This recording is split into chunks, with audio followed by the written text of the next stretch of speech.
time to delay.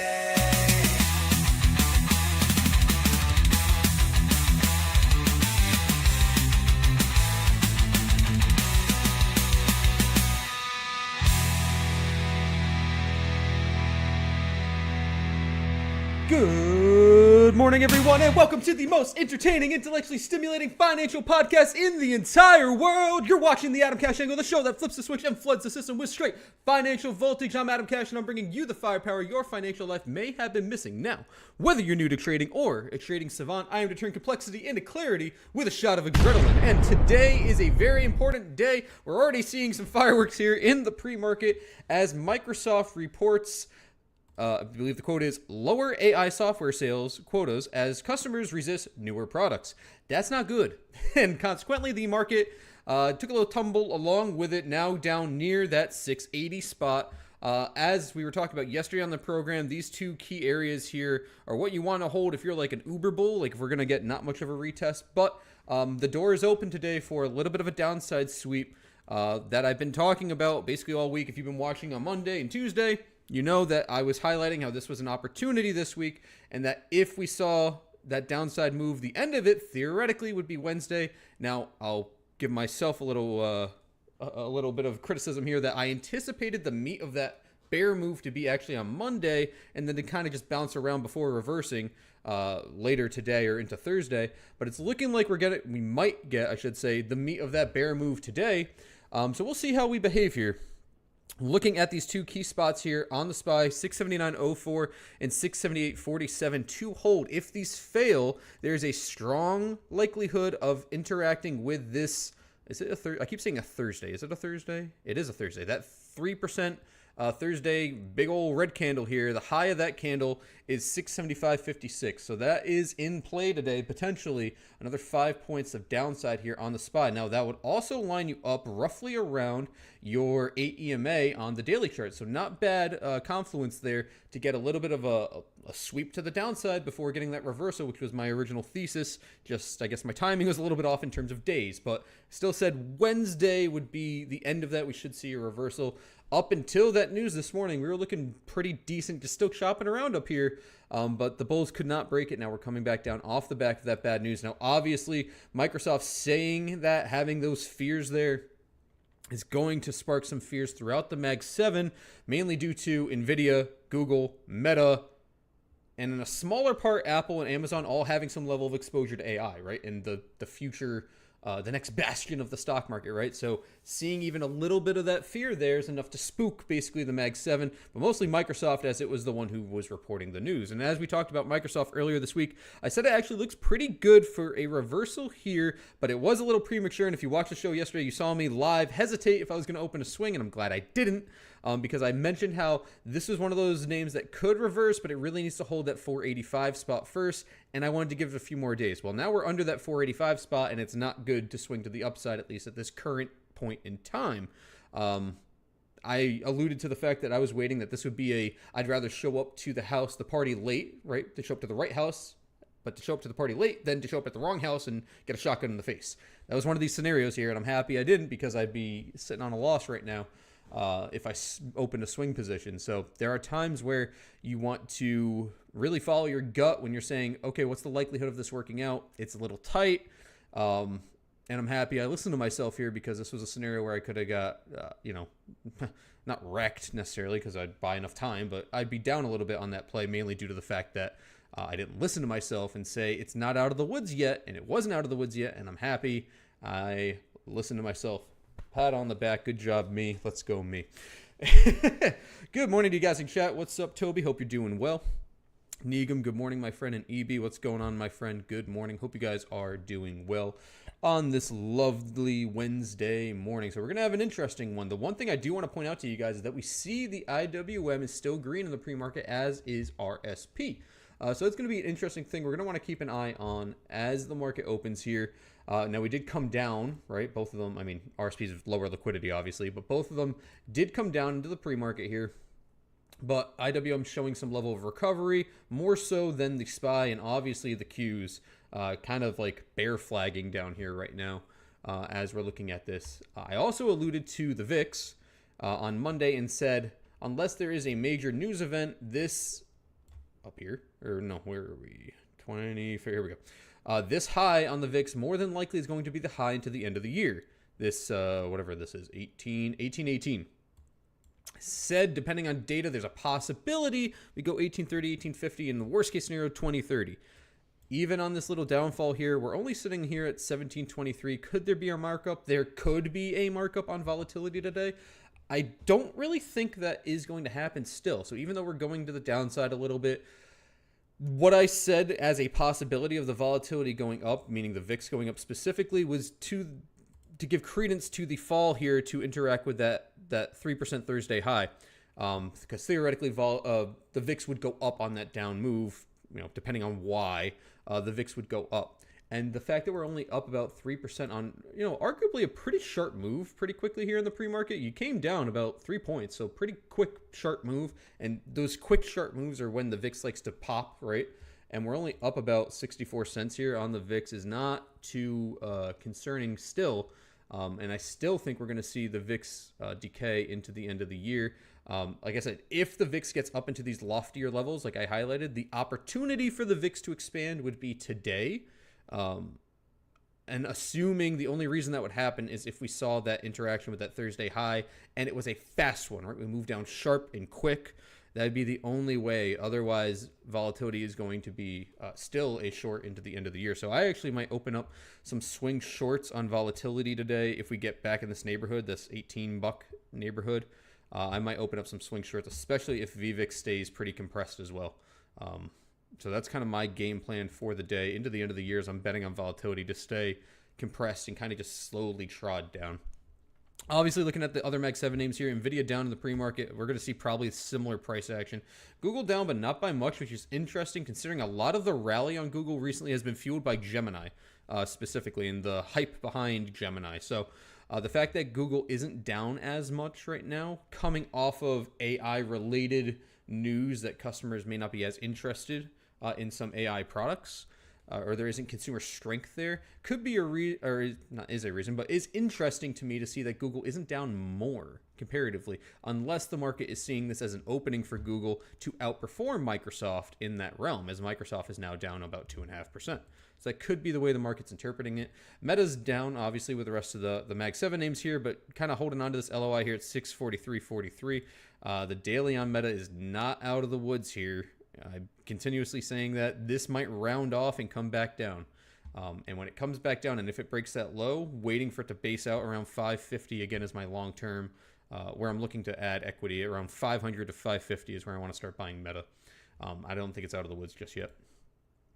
And Apple, actually, I think it's doing fine here. Yeah, Apple didn't really care. Apple did not care. Amazon did, because Amazon's got some of that AI exposure with all the robotic stuff it's trying to do, obviously. So interesting pre-market here. We're going to watch it very closely. Get rid of that. Oh, and here's my Tesla. Let's move you back down here. Tesla didn't really care either. So keep that there. All right. So we'll see how the market goes at open here. Going to sound like a broken record because I am sometimes, but you're going to want to be careful on this open. You had a big volatile move really early on in the or I should say late on in the pre-market. So we're probably going to see an expansion of IV, especially on zero-day contracts right at the open. So you're going to want to be a little cautious there because now we're going to have, a gap down. Nothing fantastical considering we closed around 681.53. We're just really erasing those pre-market gains ultimately. And we could just back test yesterday's open and come back down, or open around back test yesterday's close. So it's really not actually as dramatic as this was. It's less dramatic considering the fact that we moved up in the pre-market. We gave back those gains essentially. So we're kind of sitting at a null point here where, yes, the market is still down about $1, but really nothing major if we just exclude the actual price action in the pre-market. So it's going to be something we're going to want to keep a tight eye on as the market opens. Hatchet dropping the good morning. Good morning, my friend. Thanks for stopping by. And guys, if you haven't already, do drop a like on the YouTube stream. If we hit 15 likes today, we are going to do do I have this already preset? I do. We'll do a 30-minute extension today. I have a headache. I didn't sleep very well, but it's my last stream of the week. So if we hit 15 likes on the YouTube stream, we'll do an extension stream. We'll at least go to 11 o'clock. So if you have any interest in having a little bit more content, doesn't cost you a penny, pop over to YouTube, hit that subscribe, well, actually hit the subscribe button while you're there, but hit the like button. And if you want a little bit more content, you want the show to be an everyday show, if you haven't already, hop over to YouTube, hit that subscribe button. Once we hit 500 subscribers, this will be an everyday show, and I appreciate your support in advance. And thank you for everyone else who's watching on all the other platforms that I stream on. I appreciate your guys, your eyes, your ears on this lovely Wednesday morning. As we get near the open, we've got about a minute and a half here. We're going to have a little bit of a volatile open outside of the price action, obviously, but Trump is now added to the docket this morning. So we do have PMI at 9:45. Then we have Trump speaking at 10. So that is going to throw a wrench in the works. We also have NVIDIA CEO speaking to the GOP Banking Committee, and then Trump is going to make an announcement at 2:30. So this is going to be a volatile day. These are things that the two Trump things were added that were not there earlier this week. So today, more than likely, is going to be a very, very, very volatile day in both directions. The opportunity for range is there today. You're going to want to be on your toes. You're going to want to stay frosty. If you're not an experienced day trader, you're going to try to day trade. You might come with you might get a little upset here at certain points. So at least be conscientious of when these events are happening. That way you can reduce size, put a stop on, whatever. At least that way you're staying frosty. All right, you want to stay on your toes and be ready to react, because today more than likely is going to be a little bit more volatile. Not in the sense that the VIX is moving up, but the volatility is coming back into the market. So let's get ready to start the day. The market is about to open. It's time to start the day.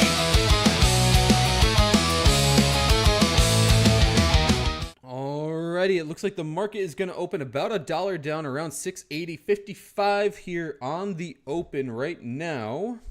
So we'll watch this very closely. Let me actually see.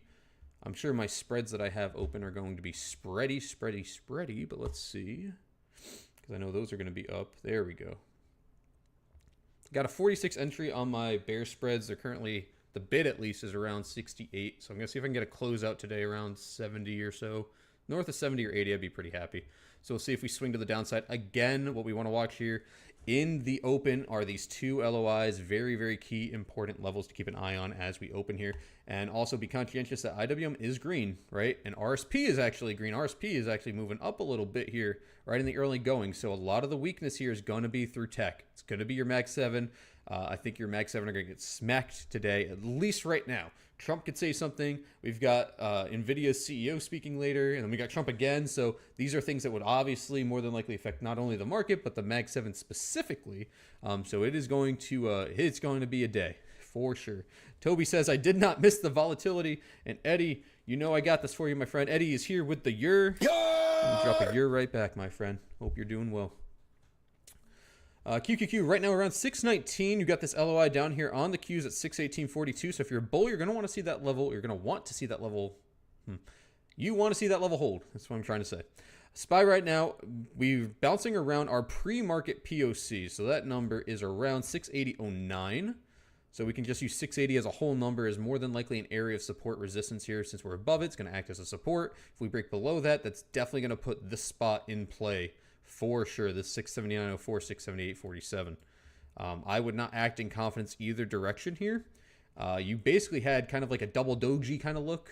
I mean, basically the last 1, 2, 3, 4 days we've been chopping in this range here, and you're still in the range on the daily chart. In fact, our POC on the daily chart is 680.98.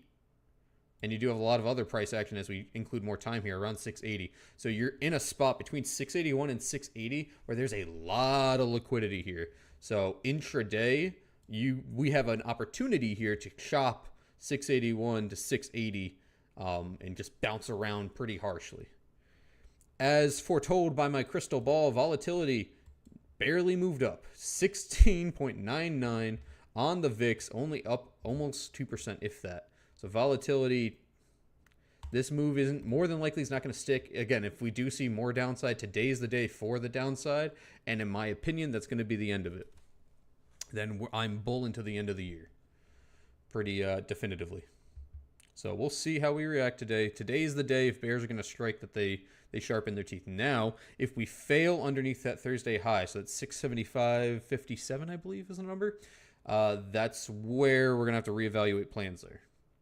So we'll see, but as long as we're north of that level today, then you're more than likely going to be a pretty strong bull into the end of the year. So we will see how that plays out as we get more data, I should say, into this open here. RSP still holding green at the moment, with IWM still green but pretty flat, all things considered. The market's looking very directionless for now. Yeah. It's not bad, it's not good, it's just very wishy-washy. There's nothing with enough confidence I would be, like, excited about at the moment. I'm just looking at some other names I'm long. Looking at, like I said, like I like to tell you guys, I look at my portfolio, my small cap portfolio, because I get a good mix of large, medium, small cap names, and just seeing how they perform, even outside of your outliers that have like a big day or big down day, like the general consensus of those charts, because these are charts I'm theoretically bullish on, right? Or if I'm short them. But seeing their percentage performance kind of gives me an idea of feel, right, of sentiment. And I'll tell you, out of all the names I'm long right now, the biggest red one is down 1.8%. And the biggest green one is up 1.8%. So we are extremely range bound on my long equity, which is giving me a sign that supports my thesis of chop here on the market, at least at this current moment in time. Ooh, is VCX getting a little bit of a push here? Let me see. Woo! VCX getting a little bit of a push. Gotta keep an eye on that. We can actually set a trigger or an alert right there. This is a name I'm long on, gapped up today, looking pretty good. Getting over this 44.98 level on VCX opens the door to 47, 48, and even eventually 50 if we get some momentum behind it. Full transparency, I am long this name at this moment in time. I've already been long. I've been long. PMI coming in 10 minutes. Trump speaking at 10 o'clock. Where is my... There we go. I don't hate the look on the daily chart of IWM. It's not bad. Obviously, the holiday volume is a little... what's the word I want to use? I don't want to say concerning. It's expected, right? But the last 2 days have also been pretty low volume for IWM. About 31 million, 36 million. Normally, at least when I like to trade IWM, I'm looking at least over like 40 million. It's a smidge under where I like it, especially yesterday. Which kind of tells me, kind of supports, again, the narrative of some shopping on the market, some price discovery here where the market's not confident up or down. And as you're seeing right now in SPY, like I said, you're more than likely, at least till PMI and maybe Trump talking, going to sit 681 to 680 in this little zone here, in a tight $1 zone here, unless we get like a big volume push either way. But I think that's the more than likely scenario, that we're just going to sit in a pretty tight $1 range here on the SPY. Meanwhile, volatility still, I mean, this is 5-minute candles. Let's go to 1 minute. Open up here, still on the way down. So like I said, I anticipate volatility to decay into the end of the year. We're probably going to close the VIX out on the year at like, I'd like it around 14, but realistically probably around 15. But somewhere in that $14, $15 range, I think, is where we're going to see the VIX close out for the end of the year. VVIX did end up moving up a little bit into the open here, but you're still sub 100, which is typically pretty bullish for the market. I mean, look at the VVIX trend here in general, and this is just daily candles right now. So here, if I can put a line here so you guys can see a little better. 93.75. So this is where we are with a line right now. Make it nice and bold. There you go. So that's where we are on VVIX. As you can see here, a lot of the times where VVIX is down here, it doesn't stay under this level very often, but when it does, if you want to pull this up on your own charts, you can see when we get under, like, again, I'll say 100 just for simplicity's sake. So let's just move this up to 100 so you can see it a little bit more definitively. When you're under 100 here, these are the times where the market tends to have like a pretty calm, sustained rally. So if you don't believe me, feel free to go ahead and check the times where VVIX has been under 100. If you want to be a little bit more conservative, say 95, right? and line it up with SPY or SPX, whatever you want to use. And at those points in time, you'll see that the market tends to have not sharp moves up and down, but tends to have very slow moves to the upside because the volatility of volatility, remember that's what VVIX tracks, is lower. So typically in these times where VVIX is lower, the VIX in general tends to align with just kind of moving to the downside or chopping sideways, which means traders feel more confident in general with their positioning. And as a result, the market kind of just resumes to the status quo. And a lot of the times that's up, right? So that's something you want to be mindful of when you're watching something like VVIX, especially after we had a strong expansion period here on VVIX, getting all the way up to 130, coming back down and getting under that 100 and getting under 95 could be the start of a more sustained calmness in the market. And then obviously depending on your directionality of the actual SPY and everything else, like what you use to analyze, and in this case we're talking about the SPY chopping up here, those two pieces combined with a VIX decaying shows a lot of strength in the market, because it's showing that VIX is coming down, so traders are feeling more calm about the market, right? Those spreads on SPX contracts are getting tighter and tighter. VVIX is coming down, so it's saying the odds of those spreads getting wider is lower. And as we're consolidating here, it supports the narrative of building a base before pushing higher. So that's kind of what we're looking at here. And again, I will reiterate, today is the day. If we are going to see a downside sweep, it comes today. And that's the end of it. As long as we're over, again, 675.56 by close today, we rally to the end of the year. That's my stake in the ground. Put it down. Hold me to it. If I'm wrong, I will say I'm wrong like I always do. But that's my plan for the stock market. That's my plan based on everything I'm seeing, based on looking at all the data, looking at all the markets. That's where I think and where I feel we're going to go based on everything that we can take in from an information point of view. NVIDIA right now near this 178.80 LOI. You're going to keep an eye on that. As I've said many times, this 178.58 is a very important level for investors. If we get a close underneath this level, if you're long equity on NVIDIA, you probably want to get out of the way. But I will say NVIDIA looks like it's going to try to turn around here, trying to make higher lows here and get an about face before pushing higher. Obviously, today it's going to be a little heavy. As long as it's closing above like 176 today, you're more than likely going to continue trend to the upside. I actually think it's not even going to break this LOI, and if it does break 178.80, it should recover pretty quickly. That would be in the case of there being no one talking, speaking, saying anything, so obviously that could affect it. But I feel like this is about where NVIDIA's done being a bear, essentially.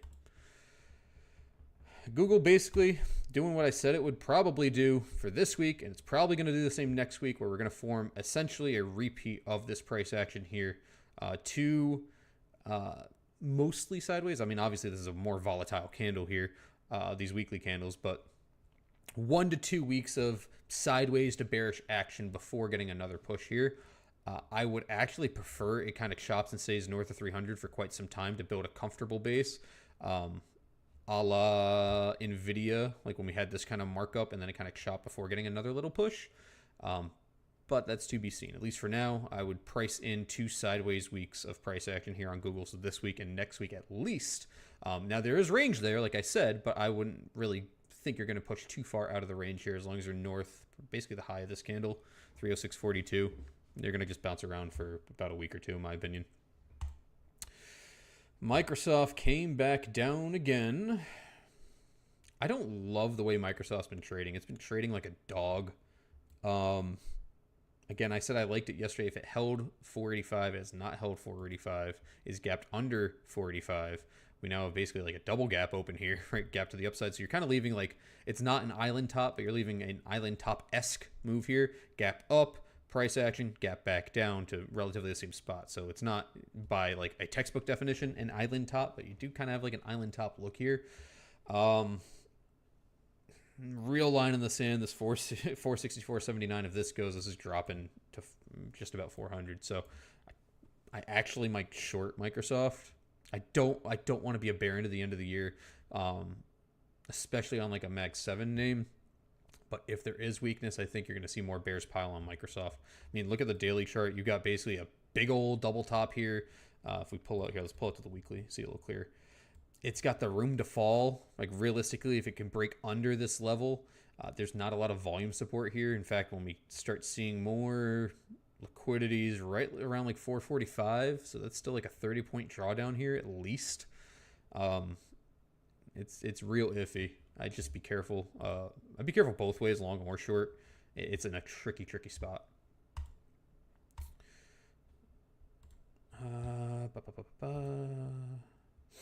Tesla back over that 433.31 spot yesterday. So I ended up taking that trade on the program yesterday, you saw, and that was a loss for me, unfortunately. So that one just didn't work out. Now up to breaking to the upside there. Back tested that level and getting a push here. This is a very important spot here on Tesla. So assuming it can hold this, you're probably going to be good for 450 at least. So we'll see if it comes back down. I'm going to keep a watch on this. I'd rather not get burnt on the same name 2 days in a row.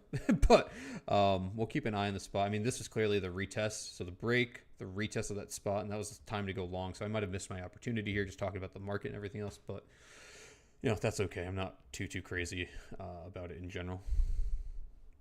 I don't love looking at the Mag 7 names today when we've got kind of like a heavy catalyst. As the crystal ball predicted, the SPY has sat in my range. Obviously peaked up a little bit above 681, but we're basically chopping here. 681, 680. We have data in 1 minute, and we have more data at 10 with Trump also at 10. So this might be a very like hands-off kind of open, at least for me, for my style. If you want to trade it, God bless. But in general, whenever I see very tight price action on the overall market, again, using it as a barometer for sentiment, that tells me that a lot of other names could be influenced very easily when we get a range break, right? Whether that's up or down, doesn't matter. Whatever I'm trading, unless there's like strong news and volume behind it, there could be a lot of influence to push it up or down just because of the SPY's sentiment at that point in time. So I don't really like to play in the playpen when we see that. So I'm going to kind of play it by ear. And to back up my thesis here, to back up my thought of getting a harder move here pretty soon, my SPY bear spread that expires tomorrow, it's a 682, 683 bear spread, is very spready. The ask is at 45, the bid's all the way up at 80.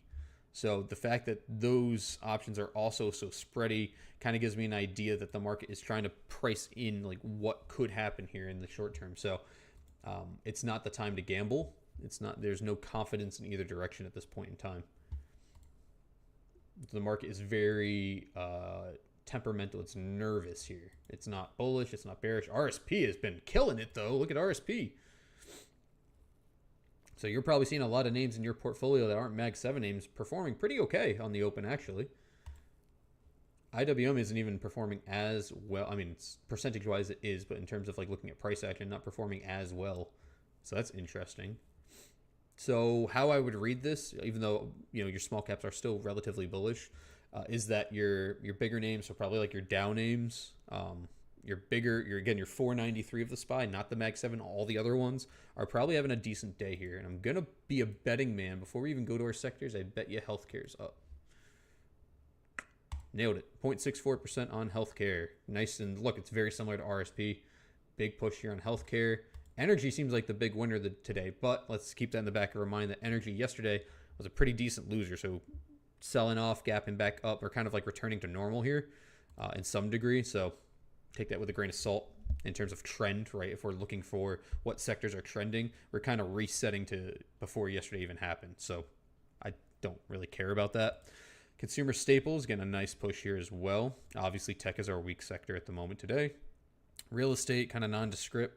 Materials looking pretty good at 0.8%. We talked about healthcare. Finances, like you're going to want to watch XLF. I think we're going to see a big push on banks here very soon. Probably waiting for the FOMC meeting. But the way this is looking like we're going to get a pretty decent push here on banks. Yeah, it's looking pretty good for a pop. So in general, going to want to keep an eye on some money coming into XLF as a whole. Consumer discretionary also, this thing got shot down hard and got a nice little rebound. Obviously, you've got Tesla and Amazon in here, so that's going to help influence price to the upside a little bit. Why is this here? State Street. Oh, it's Com Services. They just changed the name. That's weird. And here's Com Services, which, again, pretty nondescript. So Big sectors to watch today. Healthcare's got a lot of price action in terms of like range. So we got good movement here on healthcare, decent movement on banks. Consumer staples actually having a good move. I would write off energy. I wouldn't look at it either which way, just because, again, we're resetting to the norm here. Materials are also having a good day. So like my speculative mind was thinking, it's looking like your names that are not your Mag 7 names are going to be holding up the market as the market just kind of chops along here. So what you'd want to see as a bull today is you're going to want to see some strength come back into the Mag 7. We'll see about that. I wouldn't have a lot of credence. I wouldn't bet the house on a lot of strength in the Mag 7 today. I would be very cautious. Apple looking like it's going to flip down here a little bit. Meta's got an okay move. Amazon's not really getting out of the block here. That was my BR. I put this one out for free on X a little while ago. It's around my entry. It came down all the way to $22, now coming back up. This one's super volatile. For those of you that are like fitness people, this is basically like Dymatize, and they have a bunch of other fitness brands, but I've personally had Dymatize, and I've used them since I was like 18. It's a fantastic product. Yes, the company has issues, of course, but this is a crazy fall. Now, this is a company, if you don't know about BRBR, if you've watched the Celsius trade, this is a company that is a very heavily institutionally owned company. And when this happens, you tend to see like big moves down like this, a la Celsius, when you saw Celsius drop from whatever it was, $110 to like 20. This is in the same vein of that, where institutions will drop the price very high and people get scared, they sell, etc. And they load up on high volume here before ripping it to the upside. So this is a name, if you're patient on, you're more than likely going to get back at least into the 60s. So this is a double up for me if I'm patient on it, and I will be patient on it. Omar says ISO 100 is the best whey protein. Yeah, ISO 100 is great, and I'm mad that I used to pay like $40 to $50 for a 5-pound jug, and now it's like $110 or whatever ridiculous price now. Protein powder has, ever since it got popular by TikTok girls and Instagram people, protein powder is like this elite thing, and it's a great substance in general. It's a great product, but like we're overpricing protein powder. It's nuts.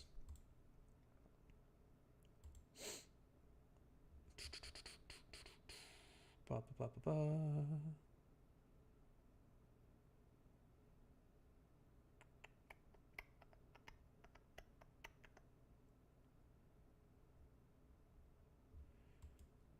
Okay. Sorry, just checking a few things. Yeah, we're just kind of sitting on the 680, 681. Volatility just kind of chopping around along as well.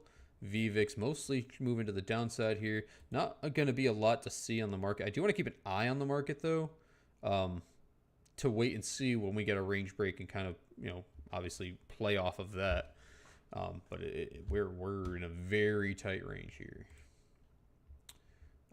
So our next data point is going to be at 10 o'clock. Again, Trump speaking at 10. And we have the ISM Services PMI also at 10. So we'll see if that affects the market. We'll see. So far, it looks like the market is waiting for Trump to speak, at this juncture at least. RSP still holding up pretty well. So like I said, although the market's down today, anything non-Mag 7 is probably having an okay day. Even IWM still green on the day, although getting a little bearish here, but still pretty green on the day. So your stocks in your portfolio, if they're not a Mag 7 name, are probably doing like pretty okay. Like today's not looking like a bad day in general. Now, that can change here in a matter of minutes, but at least for right now, things seem very calm, I want to say. A lot of names seem calm. Let's actually go back and see. Like I like to look at my portfolio to get an idea of if that changed. If you were watching earlier, I mentioned how a lot of names on my portfolio, there's a variance of like 1%. The most red was 1.78%. The most green was like 1.8%. Now that is updated. The most red is 1.1. and the most green is 3.6. So kind of supporting my thesis here that non-Mag 7 names are moving to the upside at this point in time as a whole. Actually, I was just going to say it's probably tech names that are red, and they're actually not. I have one tech name that's red. The other ones are not tech names. So looking pretty okay in terms of sentiment in general. Maybe we'll look around to see if there's something out there to trade. I'm really waiting on closing out my spread here. We did break that 680 spot, so we're going to watch this very closely. Like I said, we need to see how the market interacts. Well, first pre-market low, and then at this 679.04 and 678.47 spot, as that's going to be an interesting spot on the day. If these levels break, I'll make it abundantly clear, because this is valid for when I'm still live or if I'm not live. If these levels break, you do open the door to 675, 57, 52, whatever it is, at the high of that Thursday 3% candle.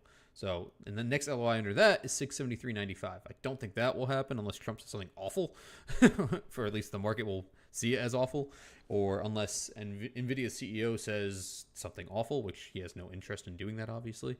But realistically, your range to the downside is right around that mid 675 spot. Toby says relevant catalysts are Trump's announcement today, jobless claims tomorrow, PC on Friday. Let's double check. So we got Trump twice today, like I said, at 10 o'clock. And then again, he's making an announcement at 2:30. So watch that. NVIDIA's CEO today is at 2, meeting with the GOP Bank Committee.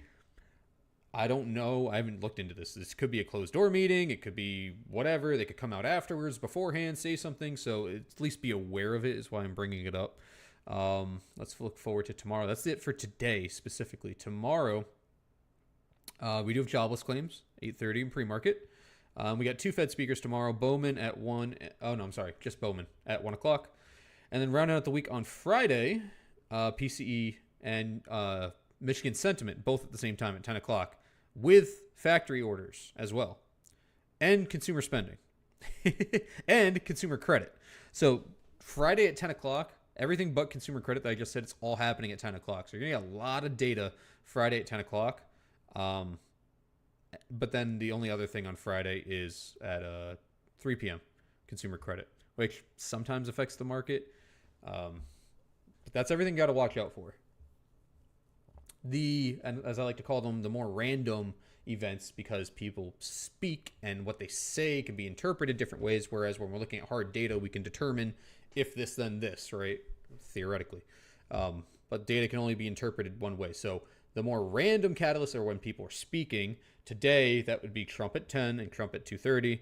And then if NVIDIA's CEO ends up speaking at 2, like we'll see, I don't know. But outside of that, you have Bowman tomorrow at 1, which is the only thing for like random catalysts in terms of people saying things that may hurt or help the market, right? So we don't know about that. Yeah, you better apologize, Toby. Toby said, my apologies. How could I miss Michigan sentiment? It is the most important catalyst. I love playing Michigan sentiment. Whenever there's an opportunity to play Michigan sentiment, it is always a fun time. You typically get at least a 1-point push on IWM.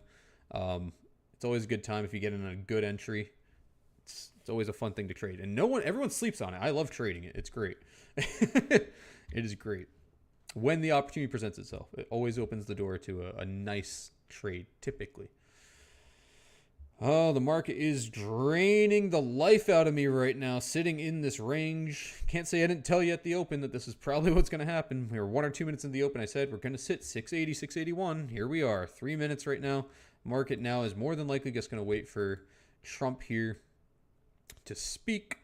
Looking across the board at a few other things here. Let's see.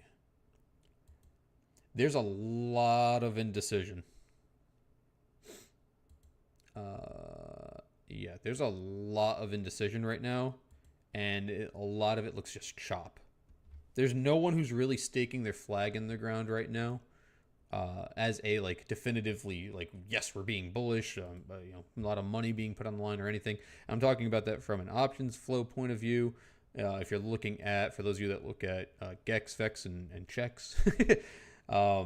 nothing is like showing significant confidence one way or the other, which tells me we're waiting for something to happen, and when that something happens, that's typically when we get obviously a big move, which I'm saying we sit in range bound, we break one way or the other. We're waiting for information essentially at this point before the market says trend up, trend down. That's what it's looking like, at least at this point in time. So I'd just be a little cautious on that, especially as we're heading into 10. Guys, if you haven't already and you're enjoying the stream, you want to hang out a little bit longer with me, do me a quick favor, drop a like on the YouTube channel. Right now we got 8 likes. We get it up to 15. I will extend the stream to at least 11 o'clock. We can keep going after that. Depends how interesting things are, but we'll go to at least 11 o'clock. So if you want to hang out a little bit longer, get a little bit more content, feel free to drop a like on the YouTube stream. Thank you all for your support. Hatchet says Bitcoin above 92K. If it holds, that's bullish. Yeah, Bitcoin last night, a little crazy, right? I'll pull that up real quick. I woke up this morning. You know the meme of the guy getting out of bed and he's like, oh, and he looks at his phone or whatever? That was me. I got out of bed. I'm like, what the hell happened? Yeah, Bitcoin. Big move on Bitcoin. Yesterday's low was 86, call 87,000. Big push up to 93,000. So that's about 6,000 on Bitcoin. The daily candle is a 7% daily candle. So pretty solid here. And I would agree with you here, Hatchet. Getting over, I would call it 93. I said if it stays over 93, it looks more bullish. Because you can clearly see here's an area of resistance coming down, back up, rejected again around this 93 spot, and then even off this big green candle we got overnight, again, a little bit of rejection there. So I'd call it 93. If it holds over 93, you're more than likely going to mark back up to 100 on Bitcoin. So yeah, crypto's looking ready. It's looking okay. It's looking like it wants to turn around. It's looking good. I want to be careful. It's not too good. It's looking okay. It's looking like it has the ability to be good. Let's stick with that. All right, we got 10 o'clock right now, so let's see. And I'll pull up my news aggregator to see what we got going on. IWM services basically came in as expected. Actual was 5.26. Forecasted was 52. I'm sorry, 52.6. Forecast was 52. Previous was 52.4. So a little bit of a beat, but nothing fantastical either which way. Getting a little bit of volume off of that right now. So we'll see what happens here for another minute or two. Google holding green on the day. NVIDIA trying to form some level of a base here before rounding out to the upside.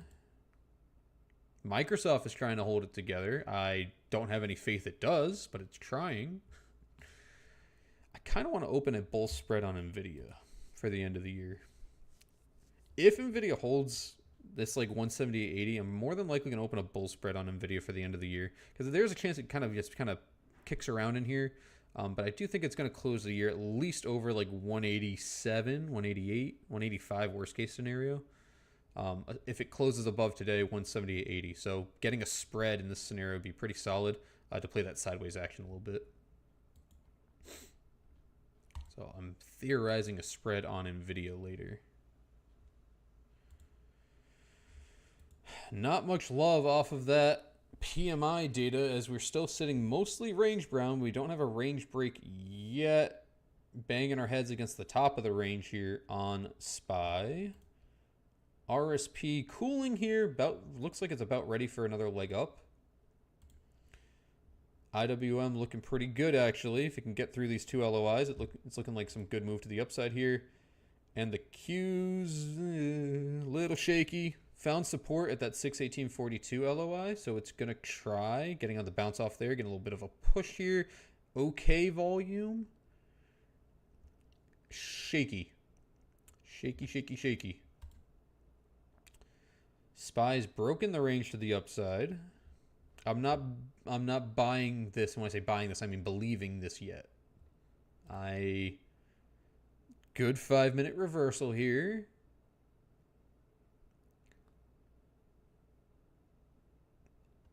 I don't trust it. I be honest, I don't trust this move yet. Not yet. So this is how Trump speaking works, in case you don't know. Trump will schedule a time to speak, and then he'll typically, and if you're in the Discord, we make jokes about it all the time, he'll typically wait a full hour or longer after the scheduled time to then speak. So, although we're expecting Trump to speak it now, he may not speak until 11 because he does that. By the way, just a quick question for you guys watching. Is the stream quality better by chance? I changed a few things. I know sometimes it gets a little, what's the word I'm looking for? Fuzzy. And I changed a few things. The quality should be a bit better today. And going forward.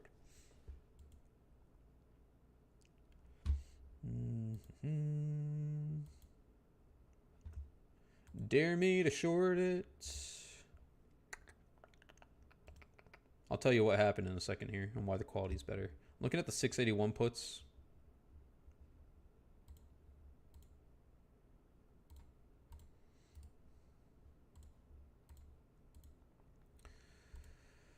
All right, I'm going to pick up some 681s here. Okay, I'm long the 681 puts at 101.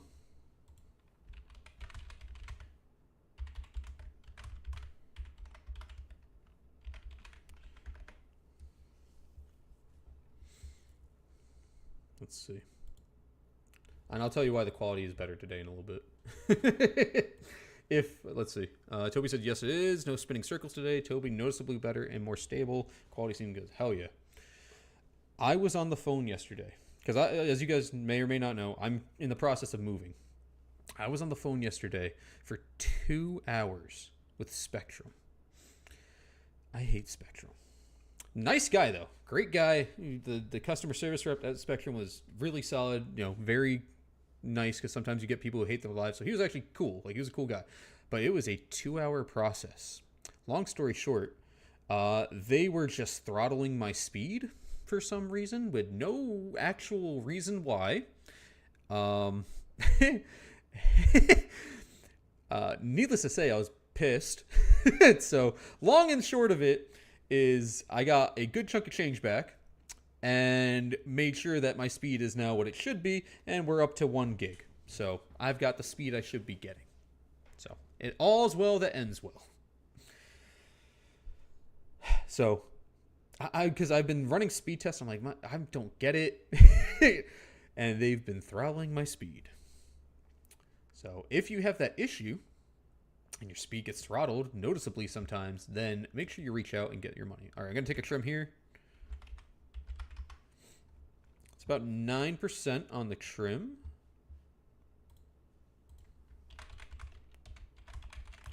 Basically, I'm trying to see if we break back into our range here. So getting back range bound and then pushing a little lower. Trim again here. There's 0 days, so I don't want to be too sorry, I'm multitasking. I don't want to be too defensive. Patient. I'm looking right here. Like 681 to 45 is probably where I'll go runner size on this. If we bounce here, I'll probably slap a stop on. Looking pretty solid. Give me a little bit more. I'm looking for like 125 a contract, hopefully. Sitting at there we go, 122. There it is. All right, trimming some out here. Gonna go runner size here. There's 26%.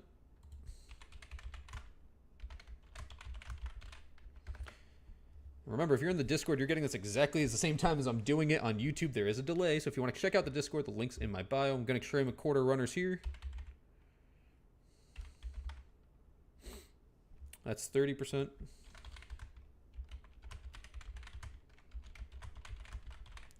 Going to slap a stop loss on at break even. And now we chill. You guys know me. I like the fish. I wait 37 minutes to make my trade, but I make my trade. I call my shots, and we take them. And if you're in the Discord, one thing you know about me, I have very specific circumstances when I short the market.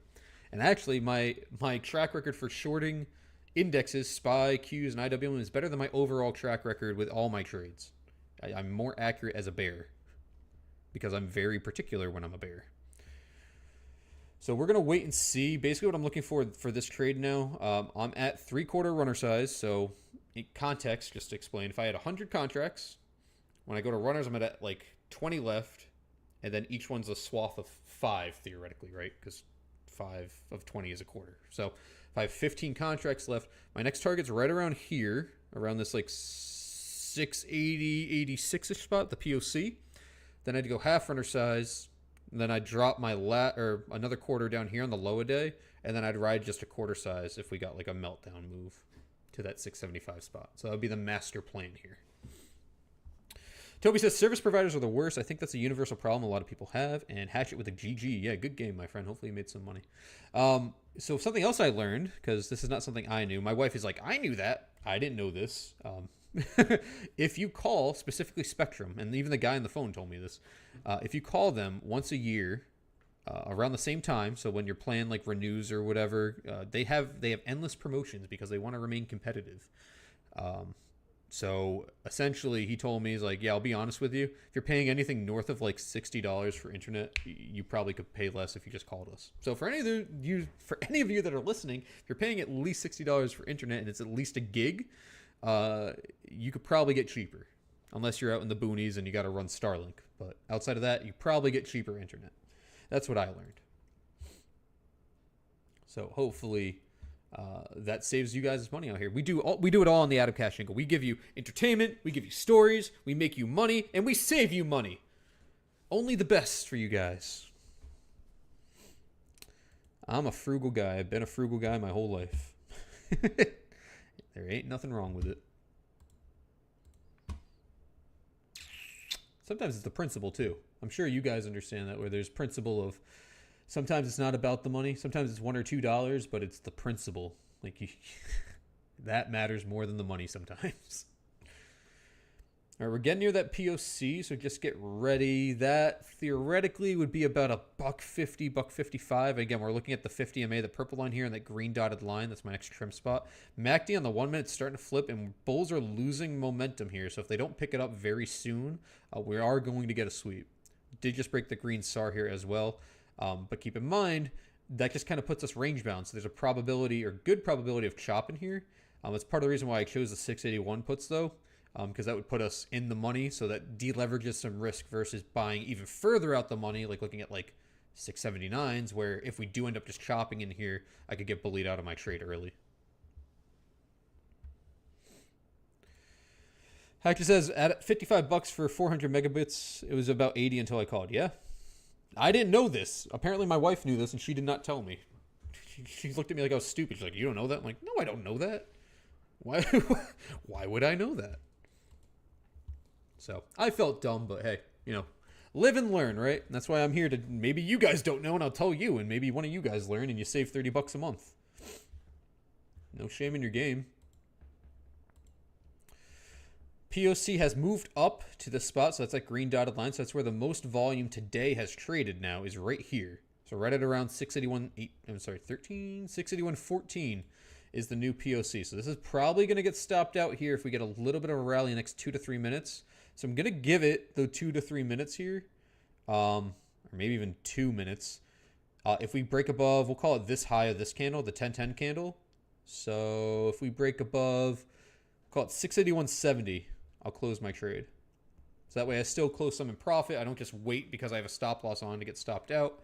And I can re-enter if I want to. So trade is set. You guys know the plan. 681.70 is where I'm going to cut out if we break above that. If not, we ride. That's the game plan. Those who fail to plan, plan to fail.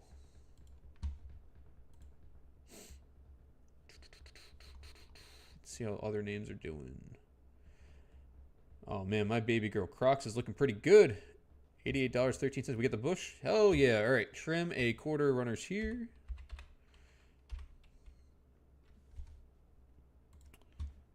Wonderful. Ah, there we go. 55%.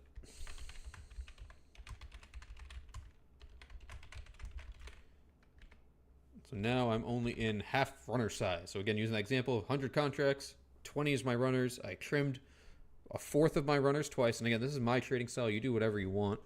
So if I had 20 runners at that point, I trimmed 5, now I have 10. So my next trim point, again, giving you guys the plan here, the low a day, or maybe even a little premature here on the open low, which is 679.94. That's where I take another, in this case 5, if I'm using that 100 example, off, and then ride the rest. Move a stop loss off, like whatever you want to do at that point, you can. But that's what we'll keep an eye on. Let's see, Q's coming down a little bit as well. IWM doing pretty okay. It's got to break out of these two LOIs here. Like I said, I do like it the way it looks on the daily chart here. It looks ready to push, which is great because IWM tends to get a hard rally into the end of the year. As we talked about earlier last week, how IWM pushed much harder than the SPY and the Qs, and as did RSP. From that Thursday fall, we pushed much, much harder and eclipsed it much quicker. So a lot of the opportunity, I think, as a bull, as a long bull, is going to be in IWM and adjacent names like that, or in, as I like to say, the 493 of the SPY. Your names that are not Mag 7 names, I think, are going to have more opportunity than the Mag 7 names into the end of the year. VIX has kind of just melted down. You got a little bounce there at the 653 spot, so the LOI right there. A little bit of a bounce, but still on its path to the downside, as the crystal ball has foretold. And VVIX also trending lower as a whole as well. NVIDIA just kind of, fussing along. Nothing to see there. Google kind of forming a little deformed cup and handily kind of look here, intraday. A little bit of a cup action here, a little bit of handle. Not bad. Looking a little cup and handily. I just don't have interest in the Mag 7 today. If I did have interest in the Mag 7, I could consider a long here on Google. But again, remember what I said about the weekly and the daily on Google. You're playing a tight range. You probably got room to like 320, so like $3, which is still good. Don't get me wrong, but it's not too.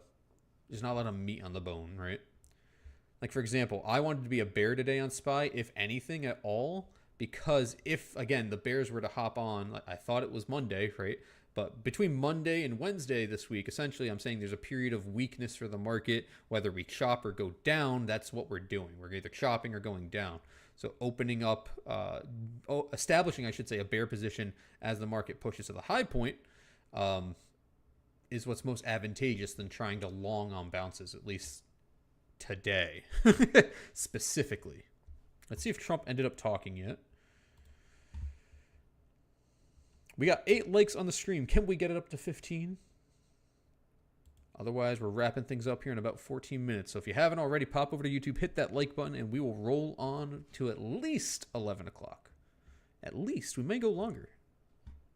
Depends how much fun I'm having. Commerce Secretary Lutnick is speaking right now. I don't know if he was scheduled to speak, but he's been speaking actually since 10:05.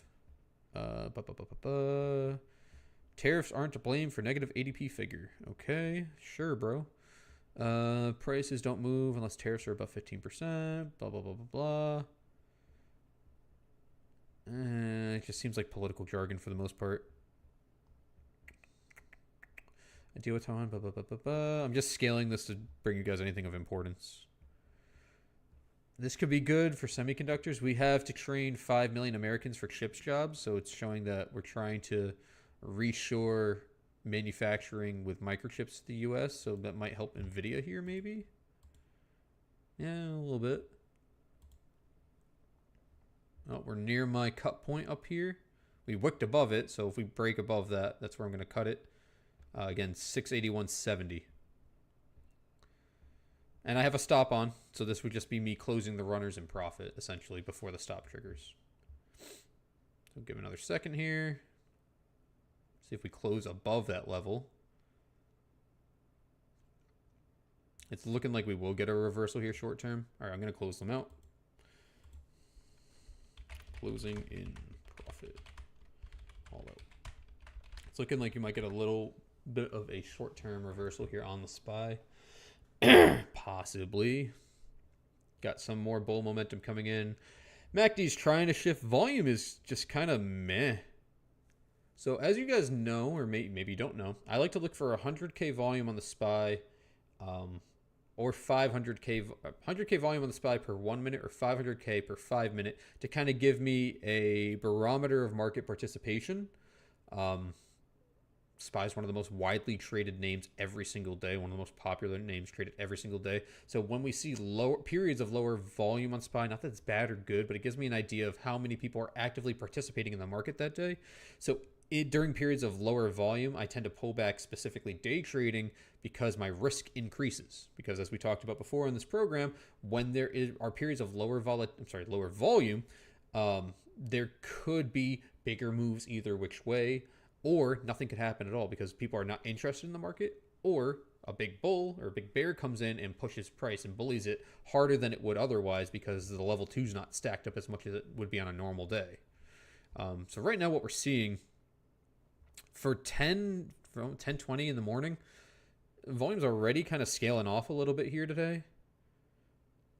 So the last few 1 minute candles, 84K, 84K, 53K, 98K, 114, 147. Not fantastic. Let's look at our 5 minute. Yeah, 5 minute volume clearly dropping here as well. Last 5 minute close was above 500 though, so 670. The current 5 minute candle we're over 500 as well. So there is good amount of volume still. It just looks short term very blasé. That is the word I'm choosing. We are choosing the word blasé.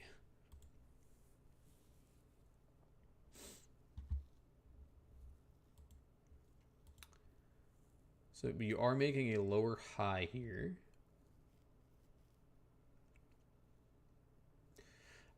I really hope this isn't the entire day where we sit in this, like, I mean, the last 2 days have been like that, where we basically sat in a 3-point range, and the door's open to sit in a 3-point range today. 682, 679. We could sit in a 3-point range again.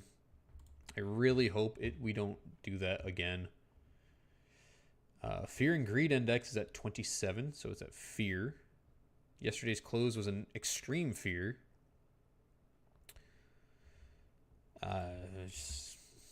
I can't wait till the market's at 770 and we're in extreme greed. Or we're still in extreme fear. The market's SPY's going to be at 770. We're still going to be in extreme fear. Watch. Stupid. Stupid.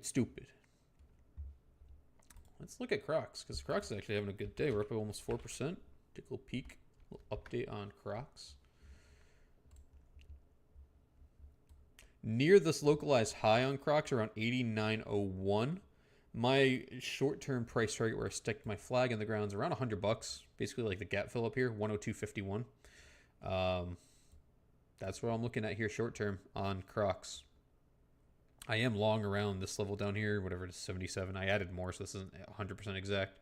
But the risk to reward on this trade is fairly solid. And you got more gaps to fill to the upside. I feel like this is one of those names that's going to be hated on, and it's going to rally, and people are going to run in late on.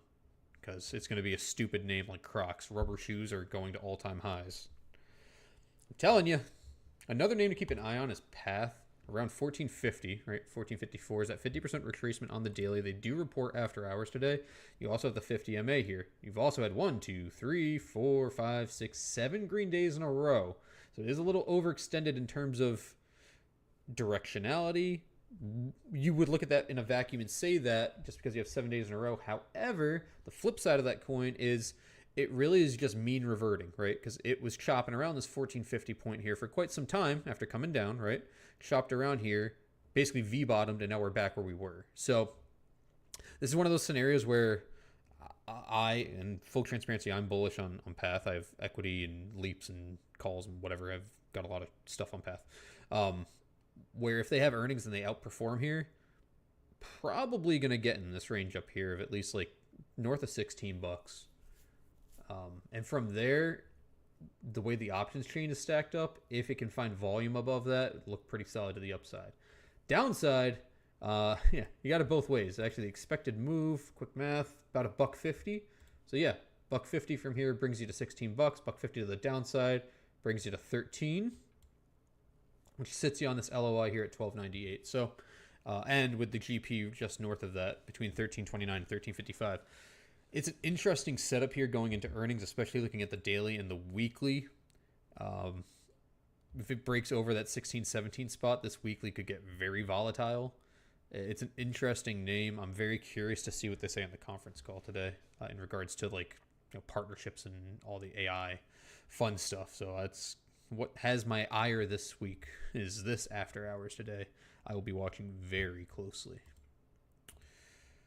RSP just kind of chopping along here. SPY making another lower high, perhaps. We'll see. Again, we're making a pennant and a pennant kind of thing where we're just kind of chopping along. Q's just echoing the same kind of sentiment. Meanwhile, IWM, as I've said and will continue to say, is showing the strength here. If it can get some sustained push above this 247.18, that actually could be enough juice, assuming that the Q's don't suck eggs in the corner. It could be enough juice for SPY to get a little bit more of a push here. So we're going to have to keep, these two levels aren't going to be an easy break for IWM. As you can see, we've bounced around here, rejected it there. So this is not an easy spot for it to break. But if it does break it, you got another $1.30 here on IWM. So decent push here, which it will roll over to the SPY and get some bullishness here on the SPY. That could be negated if money outflows from the Qs though. So keep that in mind. Volatility, the VIX just went red again on the day, basically triple bottoming on this 1653 spot. I'm probably going to close out my spreads now. I know something could happen later, but I'd rather have more profit than no profit.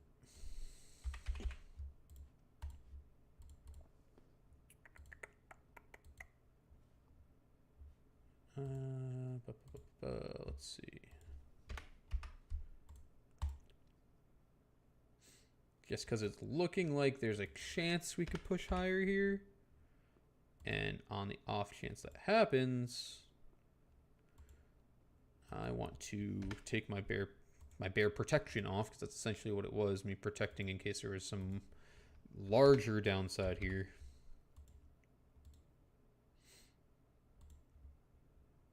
The fills on this thing are atrocious right now. There we go. All right, I'll put that out. Closing spreads in profit. So now I don't really have exposure to the market. Closing spread at 0.48.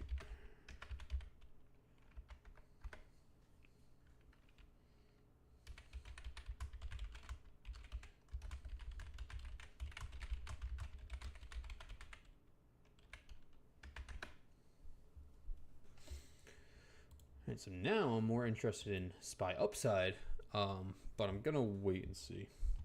Like I said earlier, we do have more catalysts today to give you guys a game plan for the day, because we're going to wrap things up here, because unfortunately we only got 10 likes. I've got 103 people watching. I didn't think 15 likes would be a big deal, but you know, it is what it is. I get it. But I'm going to give you the game plan either way. So what I'm actually looking for here is still that downside sweep. And if and when that happens, I would look to open potentially a bull spread on NVIDIA, and a bull spread and possibly directional calls on SPY into the end of the year if we're getting down to that 675.50 spot. Now, again, we've got Trump, which he still has not spoken, but he will speak at some point, right? He's going to speak again at 2:30, which, again, he likes to be an hour late, so probably 3:30. And if something happens with the NVIDIA CEO today, enough random catalysts baked into the market for the rest of the day that you kind of want to do at least in my opinion, what I call fishing day. Fishing day is when you pick your spot on the market and you say, okay, if this, then this. So in this scenario, I don't touch anything, at least in relation to the SPY specifically. I don't touch anything unless it fills my criteria to take an action. In this scenario, I'm saying Again, if this, then this. So if we interact with the 675.50 spot, or at least down here somewhere, and we start to make a reversal, etc., then I will open a long on the SPY. If NVIDIA post the CEO speaking still sits north of 178.80, then I will more than likely open a bull spread. So these are the things I'm interested in, where I'm not going to try to guesstimate what's going to happen here short term, because I don't know. Trump could say, hey, we're going to go bomb Russia. I don't know. Putin talked yesterday. Maybe he's going to, I have no idea, right? I'm not going to pretend that I do either. And I'm not going to pretend to know how the market's going to react, because I don't know, because that's a random thing, right? Trump's going to make an announcement at 2:30. I don't know what the announcement's about. Do you? Let's find out. Let's see if there's actually any data on this real quick. Trump makes an announcement. That's literally... This is kind of funny. Can I share this? Hold on. Let me see if I can share this real quick. It's just a funny screenshot. You're not going to see anything for a second. Get rid of that. Get rid of that. Put that there. All right, let me see. And all right, screen share. This should work. This is what I click on the announcement. It's just the pursed lips, and Trump makes an announcement. What is it? Stay tuned and find out. I have no, like, this doesn't give me any information. So when we see stuff like this, could be about healthcare, could be about Ukraine, could be about rare earth metals, could be about microchips. I don't know what it's about. I'm not going to pretend to know what it's about, because I don't know.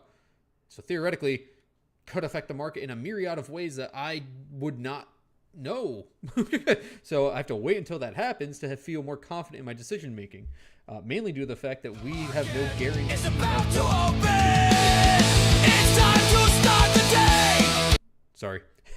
What could affect the market? So I'm not going to pretend to know either. So I would heavily suggest you consider, again, you have your own trade style. My trade style that I like to implement, I like to say, is more stress-free. I really, really, really like to hang my hat on that. That what I've cultivated over the years of trial and error has moved towards a more stress-free style of trading. Because sitting at your desk, you can get a heart attack trading like this, and you can make a lot of mistakes and lose a lot of money, whatever. You know, it's stressful. It can be very stressful. And if I can alleviate the amount of stress as much as I can, I think that's extremely beneficial, right? I want to live a long life. I can make all this money in the stock market, but it means nothing if I die tomorrow. Can't take it with me. So I like to have a very stress-free kind of trading style, and that's why I'm sharing this with you, to tell you guys today, based on the current price action, based on the VIX, based on everything we've talked about for the whole stream. If you've been sitting here this whole stream, you got a lot of information. Based on everything we've discussed today, it is a fishing day, as I call it. It's a time where you sit and wait. You set if this, then this parameters for whatever stocks you like. I just talked you through two things that I'm going to do with SPY and NVIDIA. I'm probably going to look for a few more when I close off the stream. But I set these if this, then this, these actions, and just wait. Set alarms and wait and see. And if those levels trigger, you know what to do. Again, plan to trade. Those who fail to plan to fail, right? Make a plan and stick to it. Especially when we're in, I would argue, a trendless environment, although this is technically a bull trend, but we're in a very choppy environment where there's not a lot of confidence either direction right now.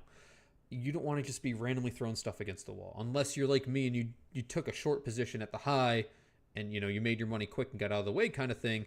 Outside of that, like, this is honestly, outside of this move here and this move here, those were the most actionable trades today on the SPY if we're just looking at this. Otherwise, you're kind of guessing and hoping you're getting a big pump dump candle here. But those are the only two actionable trades: getting this pump, getting this dump. That's it. Nothing else is really actionable here. So you don't want to pretend like it is. So that's what I'll leave you guys with. Clorox says the announcement is about his announcement tomorrow at 2:30. That would be funny. It would be hilarious if he made it. No, he makes an announcement. It's scheduled for 2:30. The announcement starts at 3:30, and it's about his announcement tomorrow at 2:30 that will also start at 3:30. That would be good. Toby says, Google my goat, waiting patiently to rip faces again soon. Yeah, man, give it another week, and I think you're gonna proceed to the upside. Ideally, another week or so. I think might even close the week out green, but I think you might get a little downside here short term, but it's sitting pretty. Hopefully you build a little base up there. Anyway, guys, it's going to wrap it up for me for today and for the week. I hope you guys enjoyed the program. You liked it. You stuck around. And for those of you that were here all 3 days, appreciate you stopping by. If you haven't already, make sure you pop over to the YouTube channel. Hit that subscribe button. Again, when we get to 500 subscribers, the market's just going to rip as I'm ending the show. This always happens. This always happens. I sit through a slog of boring price action. I want to rip my eyes out, and I have to stare at paint dry. And I have to make paint drying interesting. Here I am, once again, torn into pieces. Can't deny it, can't pretend. What a reference. Yeah, Microsoft getting a little bit of a pop here. Hold on, I'll stick for another minute. Let's see if we got news or something. Refreshing. Good volume on this little Microsoft pop. That 485 spot's going to be an area of resistance now, so be mindful of that. So if you're already long Microsoft, watch that 485 spot as you come up to it. I don't see news. You guys have news on that? Hold on. Microsoft. Let's see. Latest. Doesn't look like there's actual news. So it could just be a reversal. Based off that volume, I'm assuming something happened. Unless someone just loaded a bunch of calls and popped it. It's possible. I don't see news. So unless you guys can tell me there's news, I don't see news right now. Oh, maybe this is it. Microsoft Foundry product for agent building is failing to provide ROI, causing Microsoft to lower internal sales. That's not bullish.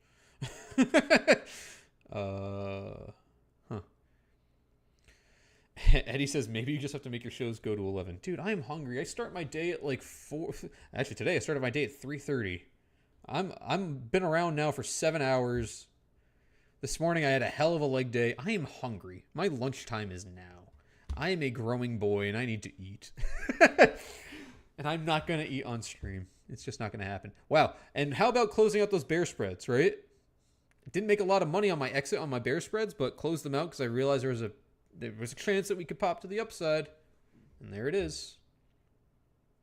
Toby coming in the clutch. The company has not lowered sales quotas targets for its sales. Okay, so we're just... Oh, God. All right, so we have news that causes the stock to dump. Then we have news essentially disputing the original news, thus causing price to revert. Shit, Toby, you nailed it. Fake news. So dumb. I said to my wife this morning, I'm like, I need a break. Sometimes I can't with the stock market. You love it and you love to hate it sometimes. It's just like oh, why? Like, I'm getting too old for this. I'm not even that old. I'm getting too old for this. It's just that feeling sometimes like I just want a vacation. I just need a reset every once in a while. With that being said, let's update a few things and then I'll go. So you guys will get a little bit of an extension. I would still be very cautious on your Mag 7 name. So let's just flip through real quick. NVIDIA got a little bit of a pop there. Microsoft, again, watch for the re-rate essentially. So in that case, I'd get you back to about 490. But from a technical basis, 485 is going to be a wall. And you got the 200 MA here acting as resistance. So between here and 485, if you trade supply demand, treat that as like a supply zone. So I wouldn't get too hype if you're already long calls. I'd definitely take some profit here if that was me. This is going to be a tricky spot for Microsoft. I don't anticipate it to break, be honest with you. Even though the news is reverting the bad news theoretically. This is a good look for NVIDIA. I would be cautious on NVIDIA because we have a catalyst specific to NVIDIA later today, which who knows? We'll see. Meta. Apple came down on that, which is interesting. Tesla's just been ripping.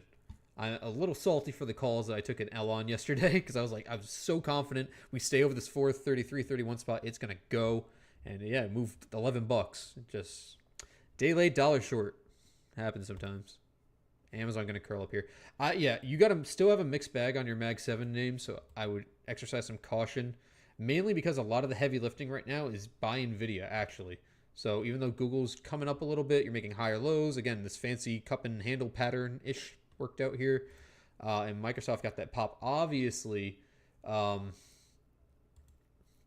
because we have a catalyst later for NVIDIA and we're aware of that, this could be a liquidity sweep to the upside before coming back down.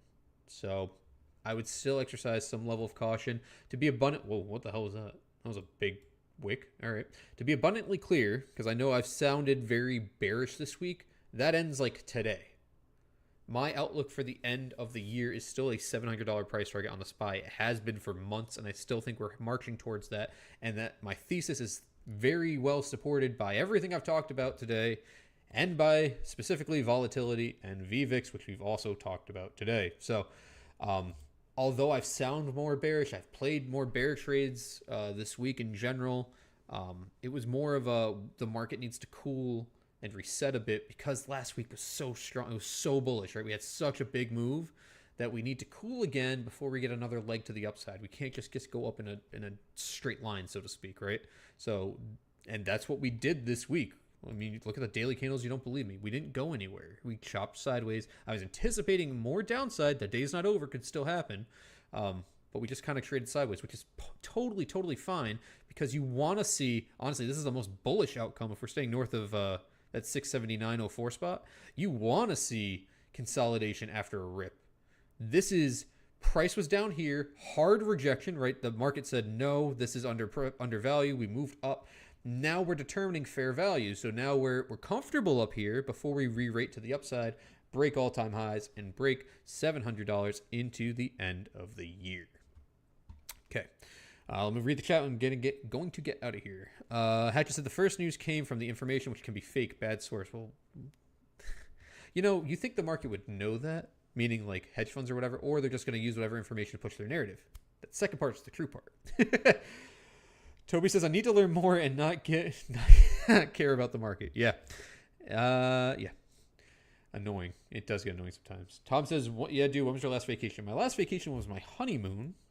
My honeymoon was last May. So I'm still within a year, like every year. But I will tell you this.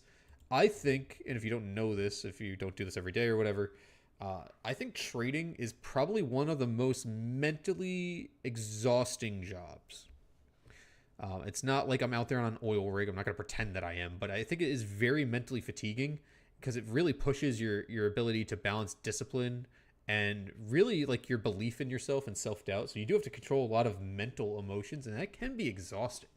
And it is sometimes, it is. And I don't want any of you guys to feel like if you do feel sometimes mentally exhausting, because not only that, you have to regulate your emotions. You have to,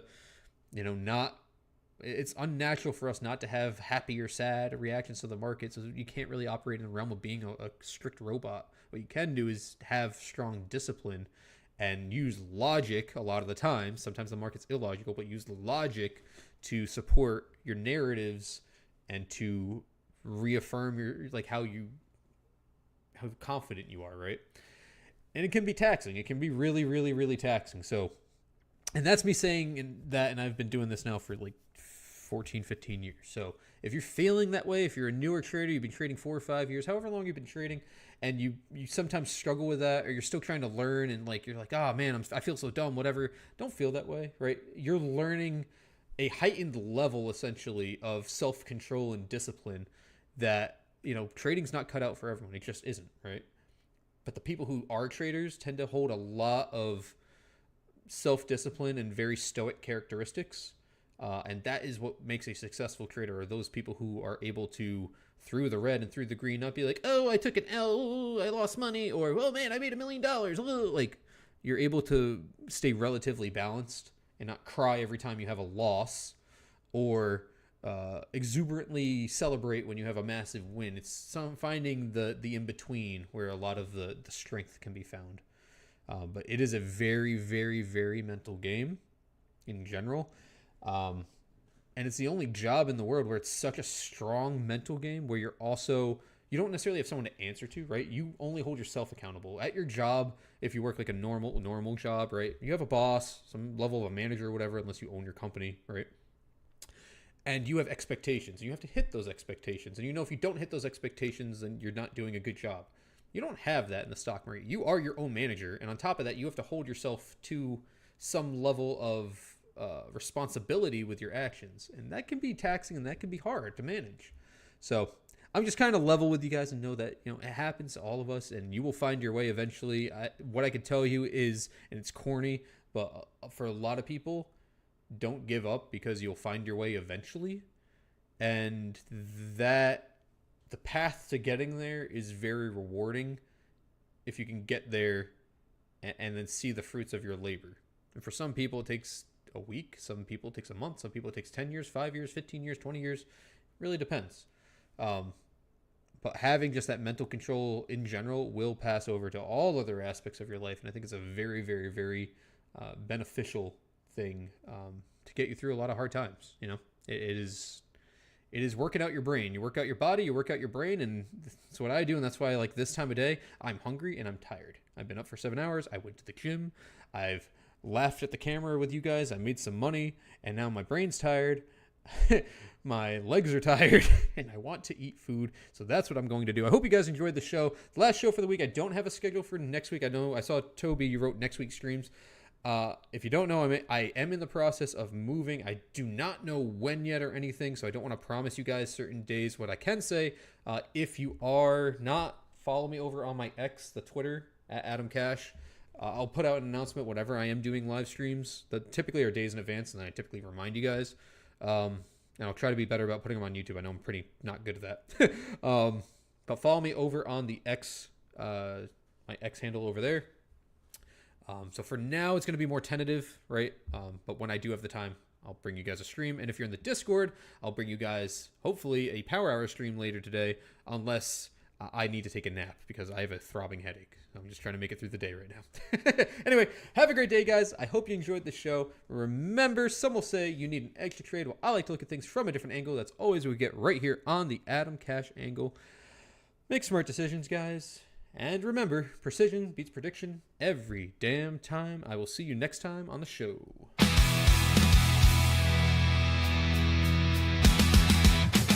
time has passed, and that's a wrap.